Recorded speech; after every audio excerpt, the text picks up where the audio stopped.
అందరికీ నమస్కారం. గత సంవత్సరం రోజులుగా నా మీద మీడియా కానీ కొంతమంది నాయకులు కానీ పదే ఒక కార్యక్రమం పెట్టుకొని కార్యక్రమం ప్రకారం ప్రచారం చేయడం చూస్తున్నారు. నేను అనేక సార్లు పార్టీ మారను, ఎట్టి పరిస్థితుల్లో కూడా మారేది లేదని అనేక సార్లు ఖండించాను. ఈరోజు కూడా ఖండిస్తున్నాను. మరి రోజు వచ్చి మైకులు పెట్టి చెప్పాలంటే నాకు కూడా సాధ్యం కాదు. ఎట్టి పరిస్థితుల్లో కూడా పార్టీ మారే ప్రసక్తే ఉండదు.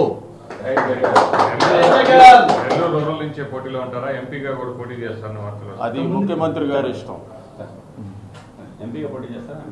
ముఖ్యమంత్రి గారు ఏం చెప్తారో తెలియదు. పోయి ఈరోజు రేపు కనుక్కొని అది కూడా క్లారిటీ ఇచ్చేస్తాం.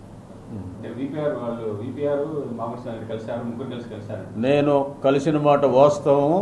కలిసి వాళ్ళని ఆపేదానికి ప్రయత్నాలు చేశాను. నా ప్రయత్నాలు ఏమీ ఫలించలేదు. అది కూడా హైకమాండ్కి చెప్పడం జరిగింది. ఆయన్నే విపిఆర్ని కలిసినప్పుడు మాగుంట కూడా అక్కడే ఉన్నాడు. ఆయనకు కూడా చెప్పాము. ఆయన నేనేం పోవాలనుకోలేదు, నన్ను పంపిస్తే పోతాను, ఉండిస్తే ఉండిస్తానని ఆయన అన్నాడు. ఈయన మాత్రం ఏదో సీరియస్గా ఆయన కూడా ఒక 2-3 రోజుల్లో మళ్ళీ మనసు మార్చుకుంటే మార్చుకోవచ్చు కూడా, చెప్పలేదు.